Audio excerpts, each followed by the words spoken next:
Bismillahirrahmanirrahim. Assalamualaikum warahmatullahi wabarakatuh. Waalaikumsalam warahmatullahi wabarakatuh.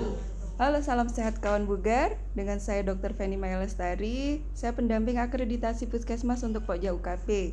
Alhamdulillah kali ini saya sedang dalam acara pendampingan di Puskesmas Tapen Kabupaten Bondowoso, di mana Puskesmas Tapen ini sudah 2 kali maju akreditasi, yaitu di tahun 2016 dan tahun 2019. Dan kali ini persiapan Puskesmas Tapen menuju paripurna. Amin. Ya. Saya perkenalkan di sini teman-teman saya, saudara-saudara saya. Pertama ada Dr. Gigi Tony Prasojo. Halo, the legend kita. Dan ada Dr. Nur Lukman di sini. Gini tuh. Bos kita. Sip. Di sini ada Bu Rahma juga, Bu Bikor dan juga Ibu Mutu. Di sana ada teman-teman semuanya yang say hi.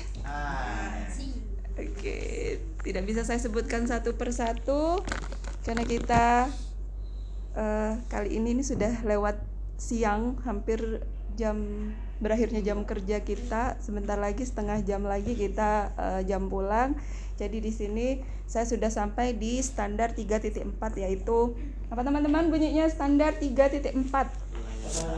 Anestesi lokal dan tindakan. Oke, anestesi lokal dan tindakan. Di sini yang termasuk anestesi lokal bisa kita bahas satu persatu di sini. PJ-nya mungkin dulu, PJ-nya siapa? Untuk anestesi lokal dan tindakan. Ini nggak sama dengan UGD ya, karena tindakan di sini bukan gawat darurat. Jadi di sini tindakan yang justru ada yang di UGD, ada yang lebih elektif. Seperti contohnya pencabutan gigi, jadi di poli gigi, kemudian di KIA itu ada implan gitu. Jadi mungkin PJ-nya kalau Mas Udin mampu nggak apa-apa, atau yang lain mungkin Dokter Mamang.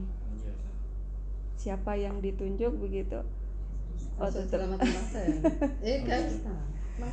boleh. Jadi kita bahas satu persatu di sini. Pertama, anestesi lokal. Kita perlu mengetahui anestesi lokal itu dalam lingkup layanan klinis itu di puskesmas ya.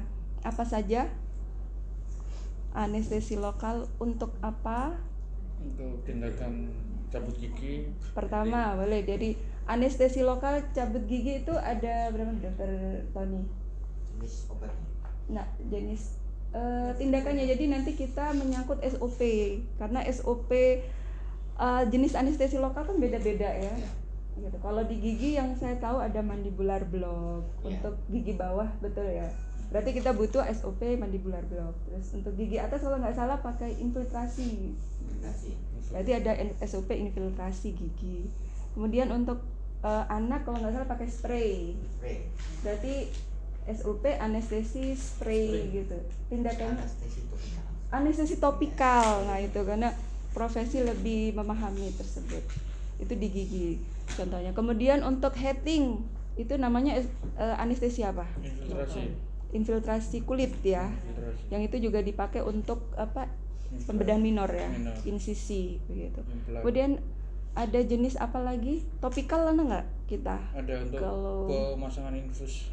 Ada. Boleh ya, pasang infus kita pakai topikal. Kemudian sirkumsisi itu teknik beda kan ya, anestesinya kan beda kan, sirkumsisi blok apa nervus beda, bukan seperti infiltrasi kulit. Jadi masing-masing jenis anestesi tersebut kita buatkan prosedurnya yang berbeda-beda itu. Kemudian untuk tindakan di sini yang termaksud dalam tindakan apa saja? Satu. Maksudnya Tindak yang dimaksud dalam tindakan di standar 3.4 ini adalah kualifikasi, kompetensi dan keterampilan petugas pelaksana. Ya, yang dimaksud tindakan apa saja? Contoh tindakannya. Kan sekian banyak tindakannya ya. Contohnya apa saja? Hekting. Sebutkan aja. Hekting. Oke. insisi lipoma. Jadi semua tindakan kalau dikaitkan dengan anestesi lokal berarti di situ memang kita pertama adalah prioritaskan pada tindakan yang membutuhkan anestesi. Jadi contoh pembedahan minor. Semua pembedahan minor, jadi eksisi lipom, aterom, papiloma yang dibolehkan di puskesmas ya. Kemudian apa saja sirkumsisi, termasuk juga implan, itu kan pembedahan minor juga, dan pasang dan AF implan itu adalah pembedahan minor. Itu semua kita prioritaskan dulu untuk masuk dalam standar 3.4. Ditambah lagi dengan kegiatan yang tindakan-tindakan yang tidak membutuhkan anestesi, termasuk juga pasang infus bila tidak butuh anestesi. Kemudian apa lagi? Semua tindakan dan disebutkan. Ekstraksi kuku. Ya, jadi sesuai dengan poli masing-masing ya. Kalau di KI ya ada IUD, kemudian ekstraksi kuku juga ya, pasang infus, pasang kateter, pasang NGT, semuanya itu masuk dalam tindakan. Nanti kebutuhannya apa itu akan sesuaikan dengan standar. Itu, oke. Pertama, menyangkut anestesi lokal dan tindakan di sini, anggaplah bahwa kita harus punya ruangan. Kalau di rumah sakit itu mirip OKA. Ya. Sudah adakah? Tidak ada. Belum. Jadi satu di UGD. Anunya masing-masing. Hampir sama semua puskesmas itu rata-rata memang ruang tindakannya di UGD. Padahal untuk tindakan di sini ini sifatnya tidak gawat. Kecuali untuk tindakan yang memang gawat darurat seperti pasang oksigen kayak gitu ya, pasang ETT. Di sini enggak ya? Enggak. Lucu. Jadi idealnya kita punya ruang tindakan mirip OKA mini lah gitu, OKA-nya puskesmas mini. Oke, dia aja mini. Mininya seperti apa? Semakin mini. Jadi atau memang kalau harus di UGD kita ada sekat begitu Dokter Mamang. Yang di situ adalah ada tulisan wah ini ruang tindakan, sehingga tidak jadi satu dengan UGD gitu. Dan tidak boleh kita misalkan angkat jahitan. Itu sebenarnya tidak boleh di UGD karena suatu waktu ada pasien gawat darurat beneran, angkat jahitan kan nggak gawat ya. Jadi tidak boleh di UGD. Oke, terkait dengan dokumennya, karena ini adalah pekerjaan yang sangat profesi banget di kita ya. Dokumen pertama yang harus dimunculkan adalah SK tentang anestesi lokal dan tindakan. Teman-teman, kita semua dimudahkan dengan adanya standar instrumen ini. Setiap standar itu bisa menjadi judul SK. Jadi 3.1 udah standar SK tentang penyelenggaraan layanan klinis. 3.2 SK tentang pengkajian rencana asuhan pemberian asuhan. 3.3 Udin SK tentang pelayanan kegawat daruratan. Malia 3.5 SK tentang terapi gizi. 3.10 Mbak siapa itu ya? Mbak Rike. SK tentang pelayanan kefarmasian. Gampang. Kita dimudahkan dengan daripada yang lama dahulu. Kita bingung mau bikin SK apa dan double. Ini cukup satu standar, satu SK dengan lampiran kopas dari pokok pikiran itu tadi. Enaknya begitu. Ya ditambah form, misalkan 3.3 tambah form rekam medis UGD, itu ditambahkan itunya aja. Setelah SK apa tadi? Setelah SK pedoman eksternalnya anestesi lokal. Ada nggak Dik? Ada. Apa nih? Nomor dari ID itu. Punya enggak? Dalam software. Belum diprint. Serius ada enggak? Tentang itu pelayanan dari Ada. Saya sudah pernah share semua sebenarnya Ya, yang ada. tak kirim. Ada Permenkesnya juga dengan anestesi lokal dan terapi apa itu ya judulnya ya, tentang anestesi anestesiologi dan apa gitu ya Permenkes. Kemudian untuk pembedahan minor ada enggak? pedoman eksternal.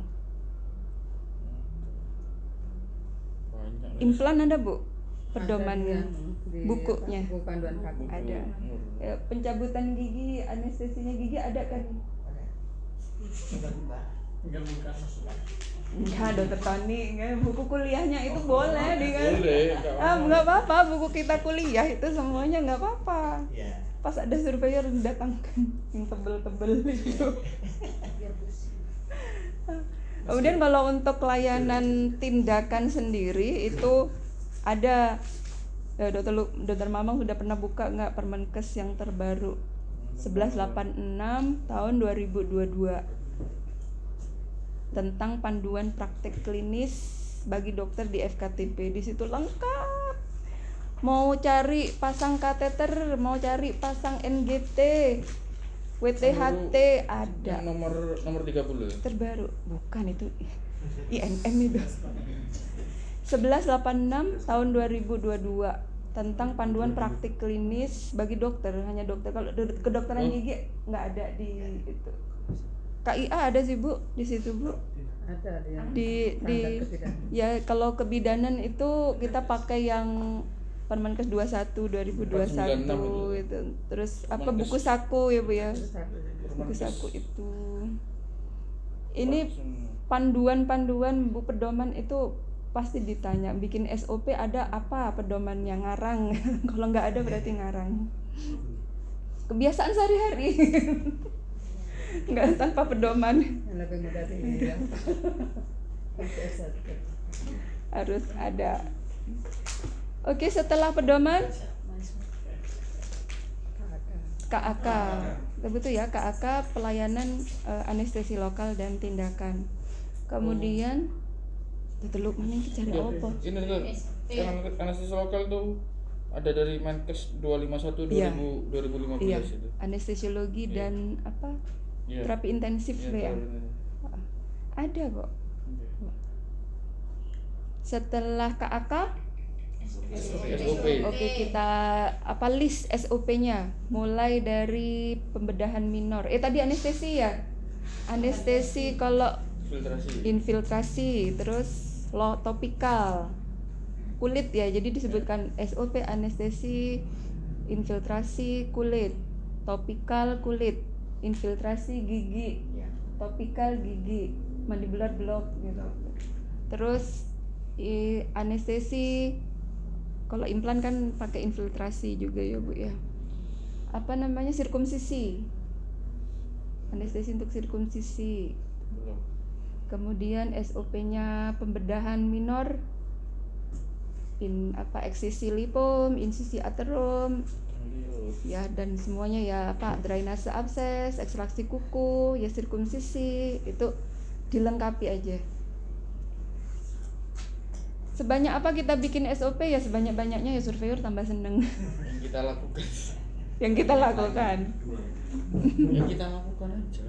Iya, yang kita. Tapi tetap kan itu tetap diganti semua SOP-nya kan, pandemi, Iya. prokes-prokes. Iya, otomatis karena pandemi ganti semua. Jadi ada riwayat histori perubahan. Apa sudah teman-teman sudah paham cara membuat SOP semuanya? Karena kan nggak mungkin dokter Mamang sendiri ya. Jadi SOP semuanya berubah karena mengikuti prokes. Jadi semua harus ada prokesnya 3M. Jadi riwayat histori perubahan berarti semua item yang merubah isinya SOP itu akan masuk dalam riwayat histori. Jadi kapus kalau ganti ya masuk, ganti kapusnya siapa. Terus apa, kebijakan pasti ganti, referensi ganti. Jadi ada berapa referensi itu masuk. Ini bisa untuk terapi insomnia. tambah insomnia. Tambahan begitu insomnia. Kebalian. Kan mengantukkan kan ini untuk terapi insomnia. Jadi siapa yang insomnia bisa bawa standar instrumen di tempat langsung tidur. Gak usah Oke. nonton aja senak lah. Opo iki. Ya makanya mengkhawatirkan kalau dipaksa harus cepet gitu, nggak bisa. Apa iki yo isi kepala. Opo iki. Oke, yang menyangkut tindakan itu berarti menyangkut juga sasaran keselamatan pasien dan PPI ya. Nah, di sini sasaran keselamatan pasien masih ingat? Ada Apa belum pernah tepat kita obat, tepat yang 4O2 cegah itu? Lupa. tepat identitas. Pertama, Tepat identifikasi pasien. Kedua, obat. ketepatan obat dan penanganan obat yang high alert dan lasa. Itu. Yang ketiga, komunikasi efektif. Di sini berkenaan dengan apa?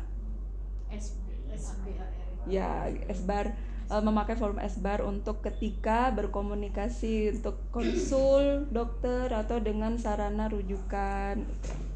Masih kuat, lanjut. Kuat. Yang keempat, nah ini dia. Tepat operasi itu kan, operasi itu gambarannya rumah sakit ya. Tindakan. Kalau kita itu tindakan Tindakan. pembedahan minor. Jadi kita menganut juga apa yang diminta dalam sasaran keselamatan pasien yang terkait ketepatan lokasi operasi. Jadi dalam pembedahan minor contohnya dilakukan apa? Supaya tepat lokasinya, marker penandaan. Jadi simple, ada benjolan ditandai secukupnya supaya tidak terlalu lebar juga insisinya gitu. Kemudian gigi mungkin penandaannya pakai apa ya? Pakai odontogram gitu ya. Jadi tepat gigi yang dicabut. Pakai spidol. Iki. Ini spidol. Bonus spidol permanen. Bonus 1 bonus 2. Pakai lip gloss. Pakai lipstick. Apa ada asistennya dokter Tony. Ada. Pakai Bawa lip lip gloss gloss yang itu Lip gloss dokter biasanya. untuk penanda. Lip tint. Oh no, ya Allah, ini baru muncul di sini sih ya sih. Di kemarin itu saya tidak terpikir untuk pakai lip gloss. biar Iya, benar. biar tidak melukai. Cabut satu bonus dua. Itu lip gloss terapinya ini pemasangan behel loh. Sarankan Oh pakai gitu ya? Dan tidak Ada ya? trauma cicatriknya gitu. Oh serius? Iya. Di sini Atau juga. madu ya. Oh Madu. gitu. Ya. Berarti itu boleh Oh, dong. licin lah, licin tidak bersentuhan dengan Gel ada pelicin. Gel USG saya banyak. Alergi. Loh yang Berarti boleh hipoalergenik ya ada kok tuh. dipakai ya dokter Tony ya. Iya, Bisa Pak, untuk gitu. penandaan boleh dong. Tapi yang khusus ya. Kalau gitu sih dari ronsen bisa kan anatomi gitu Untuk jadi tidak perlu menandai gambaran. Karena rambut foto. Kalau teorinya pakai odontogram itu cukup Iya. begitu. Ya, Bukan untuk prosedur ini bisa terlambat. Iya sih. Membuat itu dengan emergensi. Ya Iya. bisa aja dimasukkan dokumen. Harapannya biar enggak salah cabut begitu. Kemudian kita juga ada prosedur untuk namanya protokol pembedahan. Kalau di rumah sakit itu namanya time out. Ada yang pernah dengar? Udin mantan rumah sakit. Time out mantannya dokter Rudi. Jadi sebelum, saat dan sesudah. Sebelum, saat dan sesudah. Jadi ada checklist sebelumnya TTV-nya berapa, karena anestesi itu kan berpengaruh ke TTV. Terus BHP-nya harus siap dulu semua, checklist lengkap, jangan pas saat sudah on pelaksanaan gitu belum ada handskun kayak gitu kan ya. Itu harus ada. Kemudian saat proses pelaksanaan juga ada pemantauan TTV. Setelah proses anestesi dan tindakan pembedahan minor, hanya pembedahan minor ya, kalau pasang infus nggak perlu itu harus ada pemantauan lagi karena efek dari anestesi. Ini belum kan ya? Belum ada yang punya, semua puskesmas belum ada. Tapi ini adalah syarat dari sasaran keselamatan pasien dan standar 3.4. kita harus punya protokol pembedahan, termasuk implan nanti itu juga Bu dilampirkan gitu. Oh. 1 lembar aja ada checklist. Iki Kak mengarah ke situ sih. Coba nek mengarah ke situ terus langsung on gitu. On ya. Jadi tidak nonton dengan Oh, pusing. Masuk YouTube soalnya.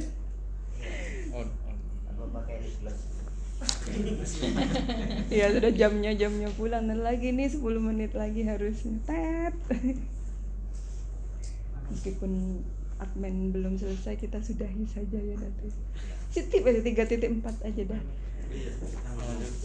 Protokol pembedahan kalau sudah ready, bukti kegiatan itu di mana?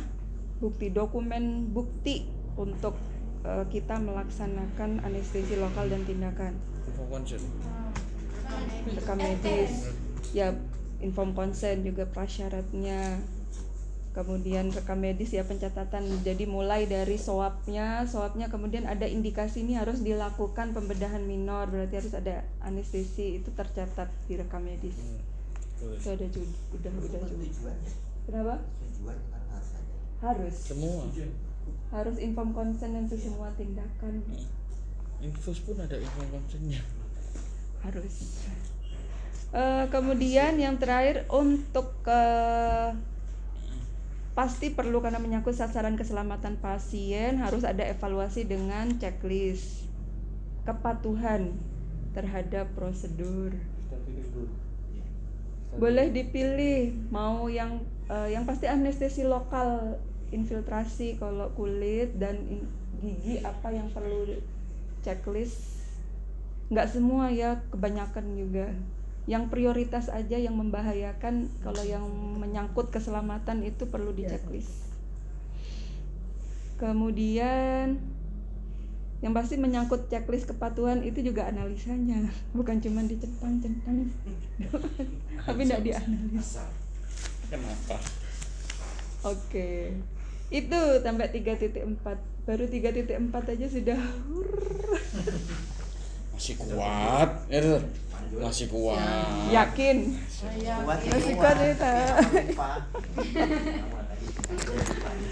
Oke, ini situasi saat pendampingan siang-siang karena memang standar instrumen itu memabukkan, menghipnotis. Itu ada jagonya hipnotis tuh, Udin tuh. Ini suggestible. Aku hipnotis ini. Mana perokok? Coba kan. Suggestible tapi untuk ke antara ini benar-benar apa? Oh, masih ada. Kritikalnya masih ada juga. Iya sih. Sama saya bisa. Sampai sini ada yang ditanyakan, didiskusikan? Enggak, sudah cukup. Masih banyak yang tanyakan.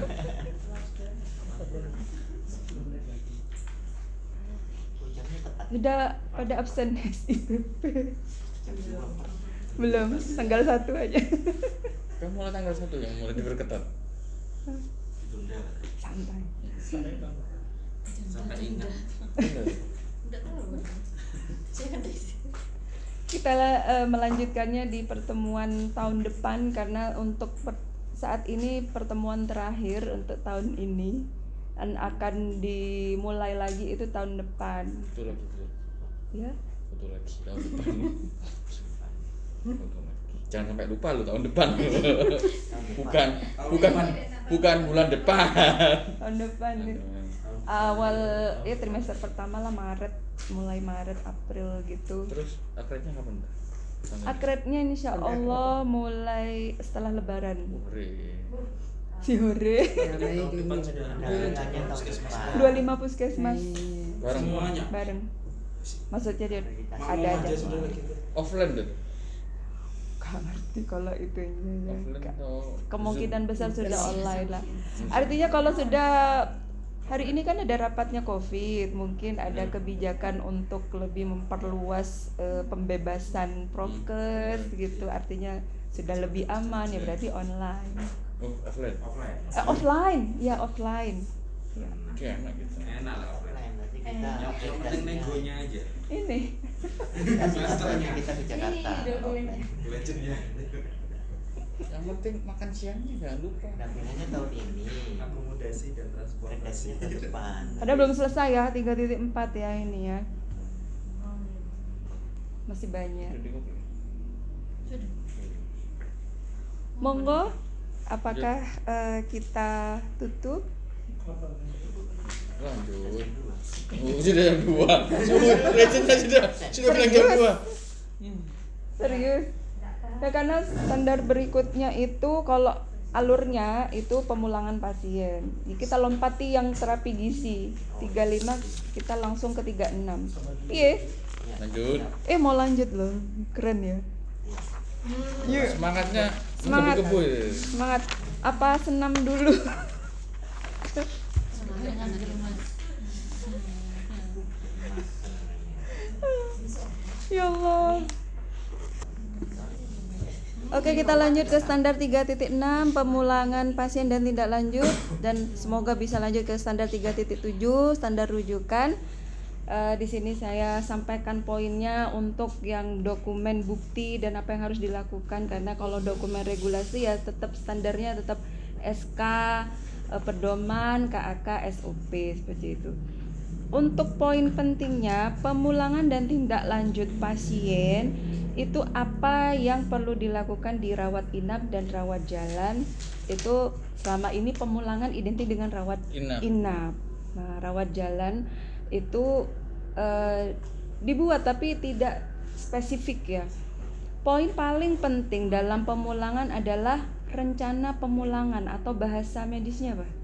Bahasa Inggris.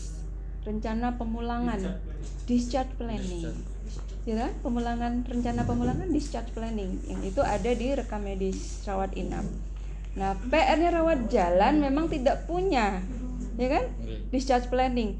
Tapi kita bikin juga rencana pemulangan, cukup kalau mau bikin juga discharge planning kayak rawat inap. Tapi kalau tiap pasien antriannya panjang, lama nanti kan yo. Kita cukup dalam, kalau saya standarnya, saya pribadi itu dalam SOAP itu terakhir sendiri kontrol ulang tanggal berapa itu disampaikan pada pasien, itu dicatat. Edukasi obatnya, edukasi dietnya itu tercatat, itu juga masuk rencana pemulangan. Itu aja. Dan dilihat nanti dalam rekam medis adalah catatan kita di SOAP itu. Oke.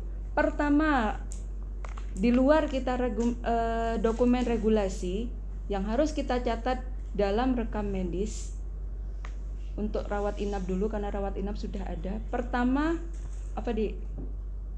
pasien mau dipulangkan harus ada apanya?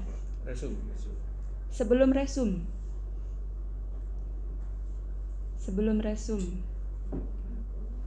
Resum adalah resum itu rangkuman dari kondisi pasien dan apa yang kita berikan tata laksana. Sebelum kita buat resum, pasien pulang tuh ada persyaratan kan? Apa itu namanya? Bukan persyaratan administrasi maksudnya. Syarat pasien boleh pulang. Kriteria. Jadi kriteria pasien pulang, contoh DHF, DBD, pakai DHF apa DBD ya? DHF. Pasien DHF pulang, kriterianya trombonya naik, KU-nya sudah baik, nafsu makan baik. Nah, contohnya seperti itu, dan itu harus tercatat. Kan kita nulis ya, pasien boleh pulang, syarat atau kriteria. Trombo sudah naik. Nah, itu perlu dicatat. Nulis loh Bu. Dokternya yang nulis. Iya. Tulis BLPL. Setelah ada kriteria tercatat di SOAP, barulah kita bikin resume. Jadi ini yang termasuk pemulangan pasien ya, kriteria, resume. Setelah resume, itu tadi yang tadi saya sampaikan di awal, discharge planning. Ya. Dan di standar 3.6 ini bunyinya adalah pemulangan dan tindak lanjut. Tindak lanjutnya pasien mau diapakan? Bisa pulang, bisa dirujuk. Pasien pulang untuk kemana? Di rumah saja ataukah mau dikontrolkan ke poli, Poli ke rumah sakit. ataukah dirujuk ke rumah sakit untuk rawat jalan, ataukah rujukan emergensi. Kan kondisinya begitu ya. Ternyata apabila selama perawatan rawat inap itu memburuk, berarti rujukan emergensi sebagai tindak lanjut. Bila ternyata membaik tapi perlu ke rumah sakit, rawat jalannya rumah sakit, berarti rujuk bukan emergensi, rujuk biasa aja.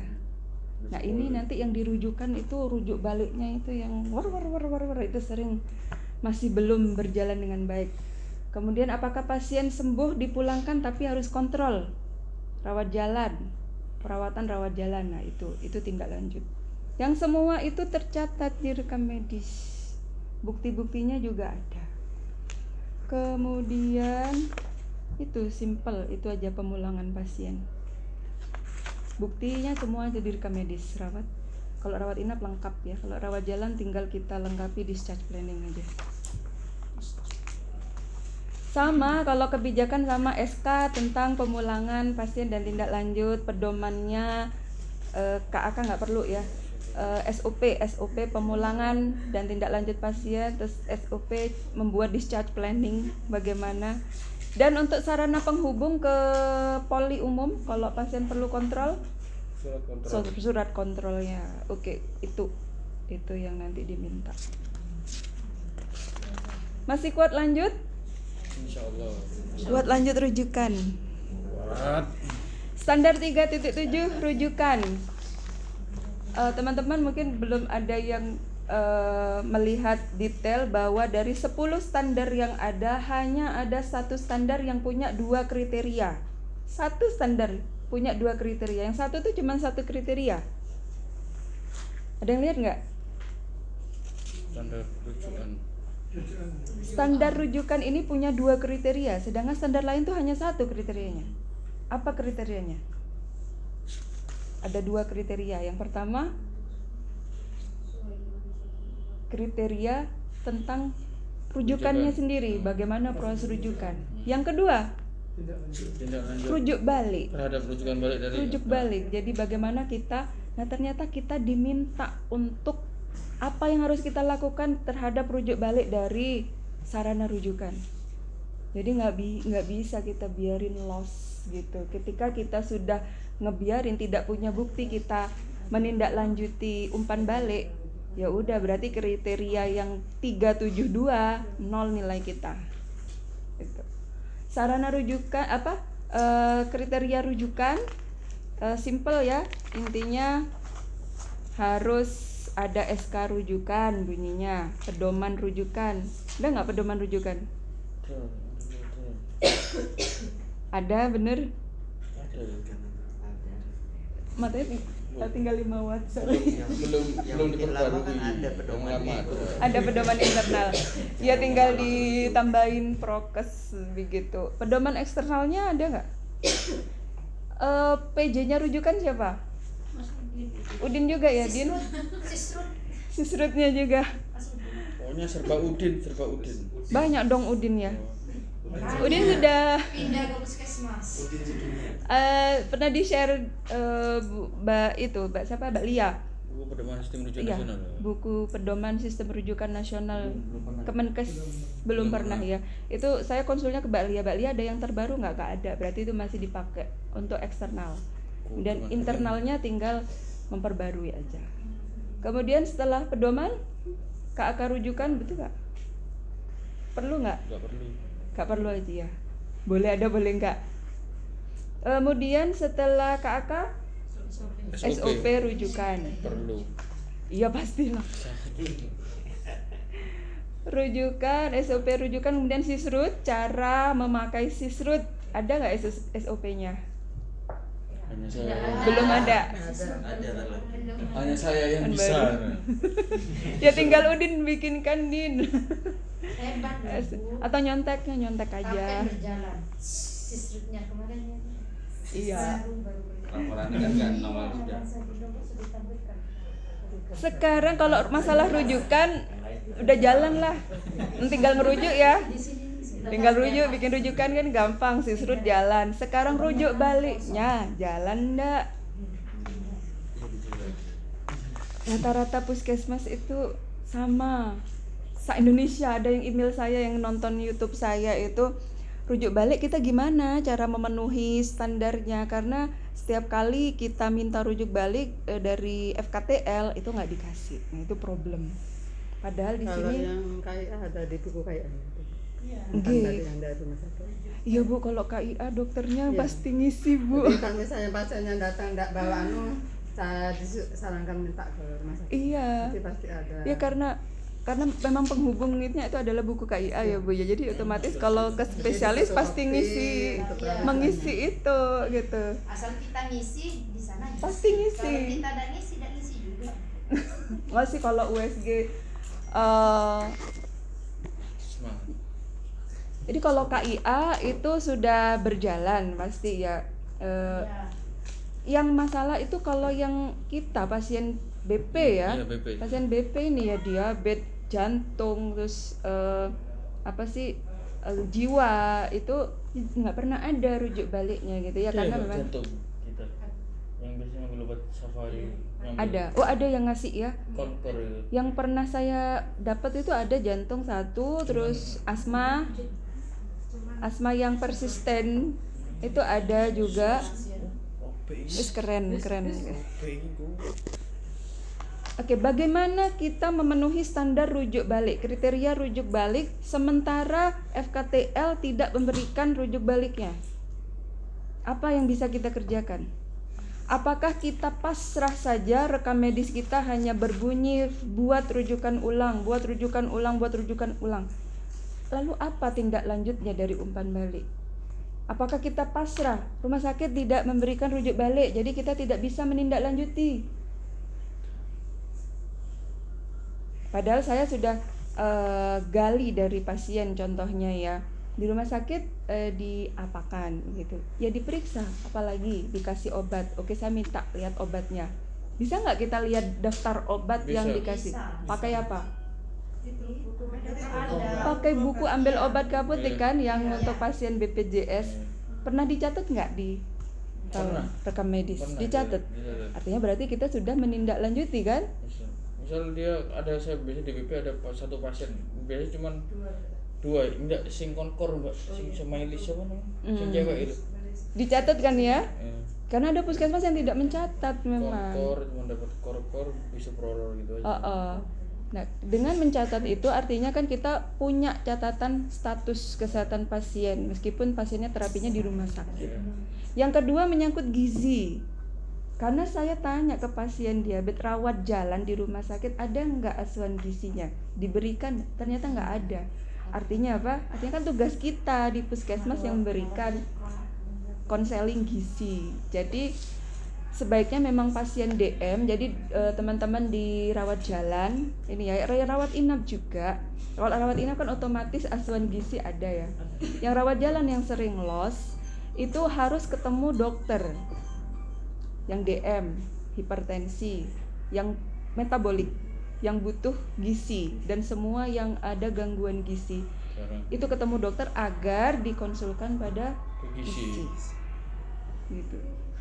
Jadi meskipun ada pelimpahan wewenang, sebisa mungkin yang penyakit metabolik itu ditangani dokter.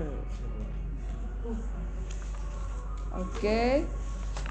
Kemudian kita catat semuanya, termasuk diagnosa yang ada di SKDP. Nah, dari SKDP meskipun tidak ada rujuk balik kan, SKDP ada diagnosanya, kita catat. Diagnosa dari apa tuh barusan? Maskeran belum. Sakti Bu. Maskeran lo aku belum. Maskeran. Ngope kok sampai tak pikir tol. Angok ditahan.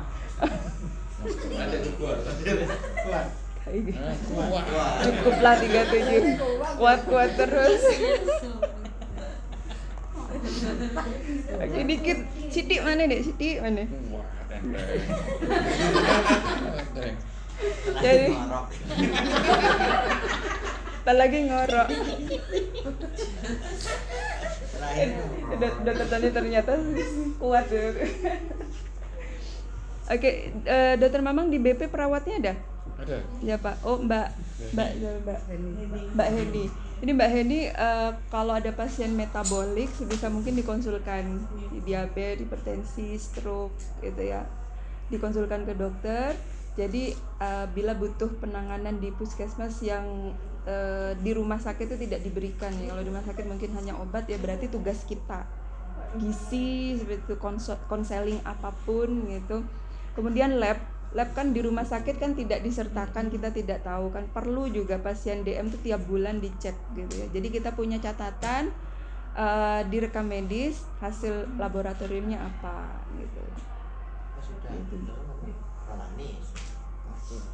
Iya yang Lab lab itu tapi kan enggak pernah ya dicek ya kalau dirujuk ya. enggak benar. Iya kan dicek di rumah sakit, akhirnya kita nggak punya catatan sih keberhasilan Cuman terapi. tensi berat badan ya. Nah itu sebulan sekali aja dicek lab gitu. SKD. Murah-murah enggak bego. Iya. Ojo kirim pasien terus, Bro. Wayai. Oke itu untuk ke standar rujukan dan rujuk balik yang berarti hampir melampaui Tegalampel nih. Tegalampel sampai gizi juga sudah.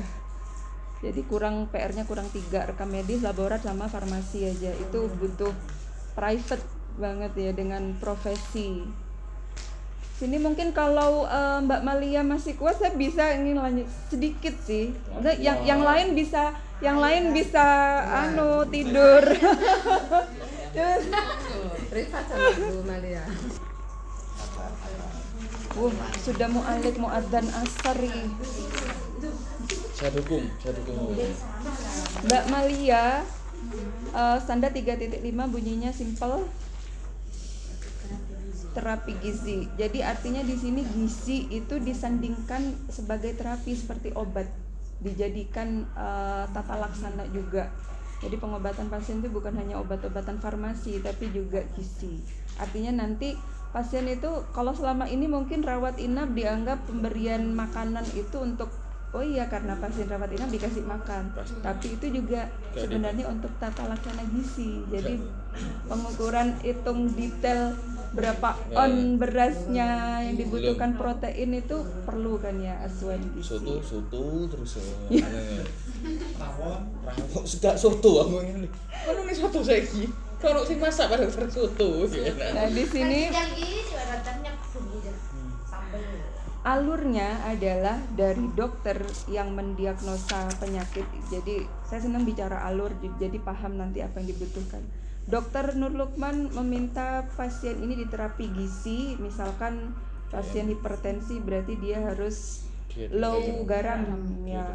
Jadi yang menentukan dietnya apa saja itu pasti nutrisionisnya. Jadi ada permintaan terapi gizi dari dokter, kemudian dari nutrisionis melakukan pemesanan makanan itu ke petugas masak, chefnya ya. Masak sendiri ya? Masak Ada dapur. Ada. Jadi nanti dapur diobservasi juga, petugas masaknya juga harus paham.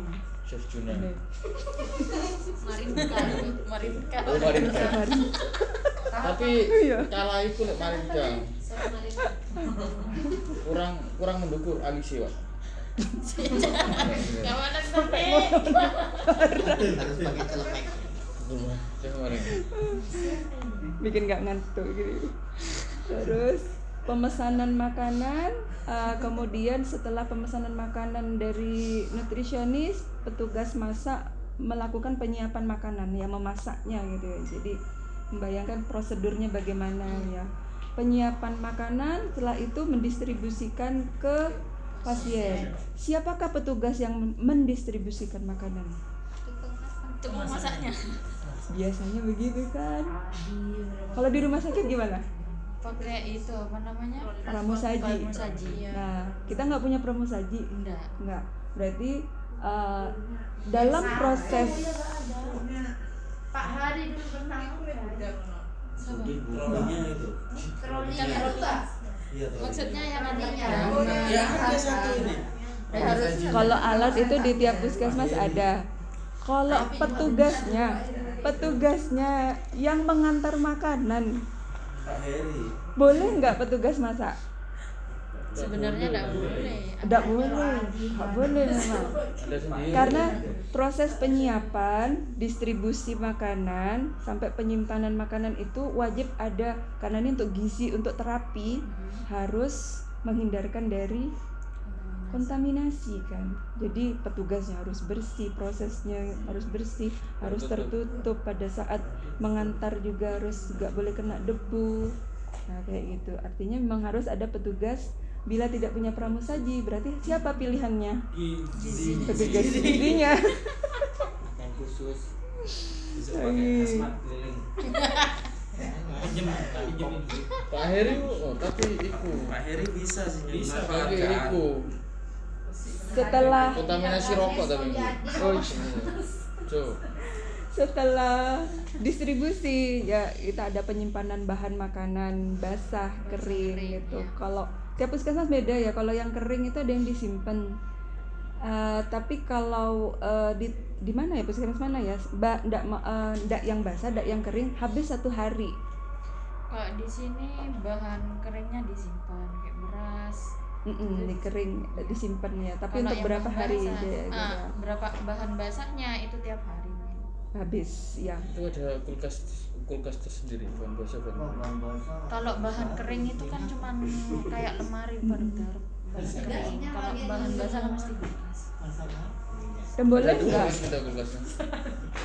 Boleh nggak itu kulkas untuk bahan makanan pasien? Boleh nggak ditaruhin makanan kita? Tidak ada. Iya. Kenyataannya kontaminasi lagi. Kenyataannya Jadi ya. semua harus menghindarkan kontaminasi, intinya begitu. Adan. Dikit lagi.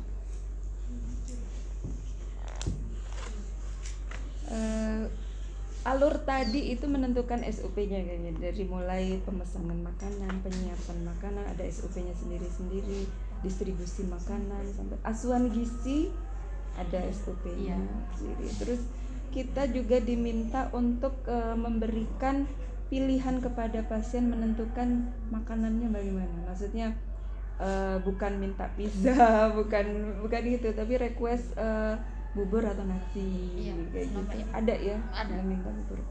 Berarti rawon juga ada nggak sampai situ? Itu di siklus menunya ada sebetulnya. Oh ada ya, Ada. berarti Pernah ngeliat saya.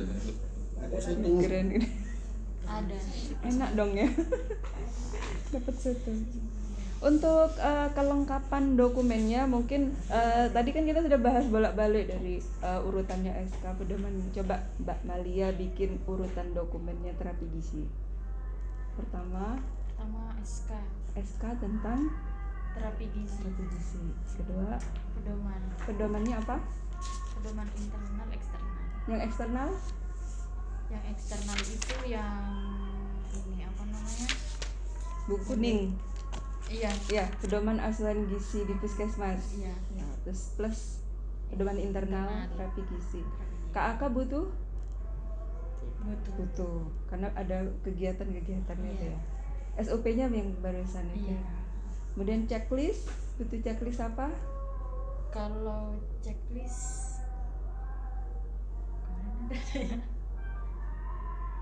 Checklist itu ada 2 yang teman-teman sering gunakan kan, checklist kepatuhan itu ya.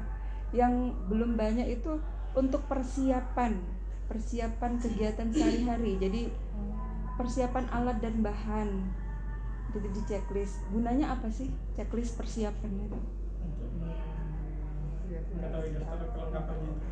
Ready apa enggak dipakai? UGD perlu enggak Udin? Checklist persiapan. Karena kalau contohnya kalau pasien mau nebul nih kayak di Tenggarang gitu ya, pasien sesek mau dinebul ternyata nebulnya nggak jalan, mati. Nah itu kan nggak dicek dulu gitu loh. Dan ngeceknya kapan? Cek persiapan.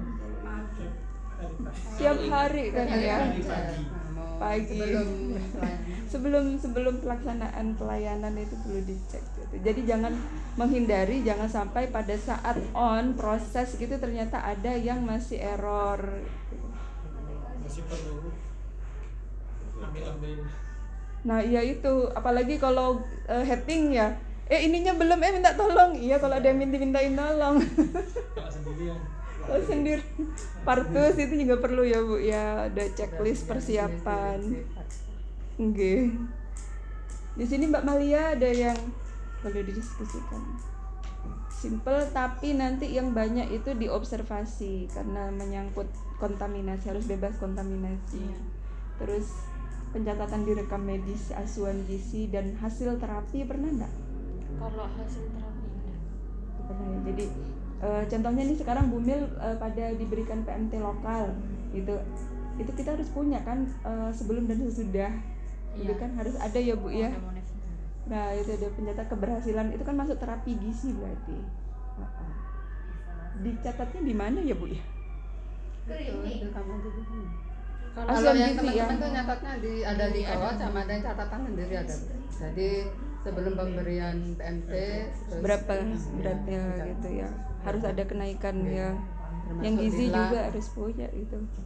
Iya lilanya ya Bu ya, pakai lila. Alhamdulillah. Monitoring lila. Iya gizi juga harus punya. Harus itu kan karena Bumil kek. Berarti harus punya asuhan gizi kan? Kalau yang balita asuhan gizinya sudah ada. Cuman yang bumil kek enggak ada masih. Belum. Cuman register aja kayak cuman di lila gitu-gitu aja. Nggak Harus kayak ya, harus dibuat juga.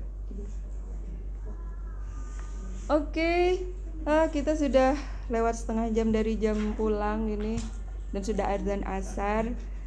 Kali ini teman-teman berhasil menyelesaikan sampai standar 3.7. Jadi ada PR untuk Puskesmas Tapen, kurang 3 standar PR buat saya sebenarnya ya untuk pendampingan 3.8, 3.9 dan 3.10. Kita lanjutkan tahun depan ya. Soalnya langsung setelah pendampingan 1 kali dan langsung maju. Ya, jadwalnya begitu. Bismillah. Bismillah pasti bisa. Karena yang ketiga kalinya nih sudah Puskesmas Tapen menuju paripurna. Oke, salam untuk teman-teman YouTube se-Indonesia, teman-teman yang sama-sama berjuang untuk reakreditasi. Terima kasih untuk teman-teman Puskesmas Tapen. Semoga pertemuan ini bermanfaat untuk teman-teman yang lain se-Indonesia Raya. Oke teman-teman, terima kasih banyak. Wassalamualaikum warahmatullahi wabarakatuh.